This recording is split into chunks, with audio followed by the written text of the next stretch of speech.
Cute से दिखने वाले रेड पांडा को बर्फ की बड़ी सिल्ली दी जाती है। क्या ये पांडा को सिर्फ खेल के लिए है या इसके पीछे कोई बड़ी वजह है? और अगर रेड पांडा को बर्फ न दिया जाए तो इस प्यारे जानवर के साथ क्या होगा? आइए जानते हैं रेड पांडा के अजीबोगरीब ये रहस्य के पीछे का विज्ञान। देखिए, रेड पांडा का शरीर ठंड के लिए बना है। इसके पूरे बदन पर घनी मोटी फर होती है। यहां तक कि इसके पंजों के नीचे यानी तलवों में भी बाल होते हैं ताकि बर्फ पर चलते वक्त ठंड न लगे और फिसले भी ना। लेकिन अब ये जानवर को जू में रखा जाता है, खासकर ऐसे जू जो गर्म इलाकों में हैं। तो गर्मियों में इसका शरीर तापमान सहन नहीं कर पाता। 22 से 23 डिग्री सेल्सियस से ऊपर का तापमान भी रेड पांडा के लिए बहुत ज्यादा है। गर्मी में ये स्ट्रेस में आ जाता है, खाना बंद कर देता है, सुस्त हो जाता है और अगर तापमान और बढ़े तो हीट स्ट्रोक का खतरा हो जाता है जो जानलेवा हो सकता है। इसीलिए जू वाले गर्मियों में रेड पांडा को बर्फ की बड़ी सिल्ली देते हैं। रेड पांडा उस सिल्ली पर लेटता है, उसे गले लगाता है, उसके ऊपर बैठता है, पंजों से खेलता है और इससे उसका शरीर ठंडा रहता है। ये सिर्फ खेलना नहीं है, ये उसकी सर्वाइवल की जरूरत है। बहुत से अच्छे जू में तो रेड पांडा के एनक्लोजर में एसी लगे होते हैं और तापमान 15 से 17 डिग्री पर मेंटेन किया जाता है।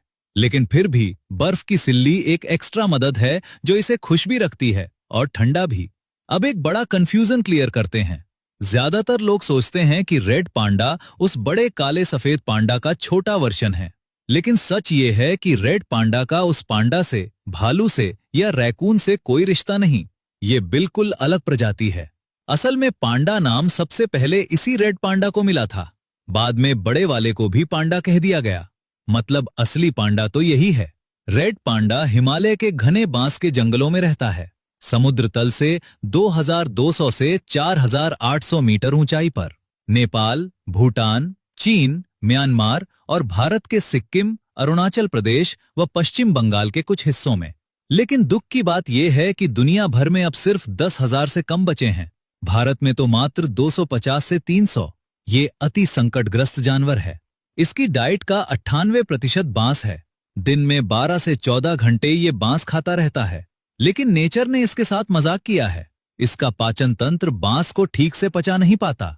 जो खाता है उसका सिर्फ 24% ही शरीर इस्तेमाल कर पाता है, बाकी निकल जाता है। इसलिए इसकी एनर्जी बहुत कम बनती है और ये ज्यादातर समय सोता या आराम करता रहता है। इसका मेटाबॉलिज्म बहुत धीमा है। रेड पांडा अकेला रहना पसंद करता है। नर मादा दोनों अपने इलाके में अकेले घूमते हैं, सिर्फ प्रजनन के समय मिलते हैं।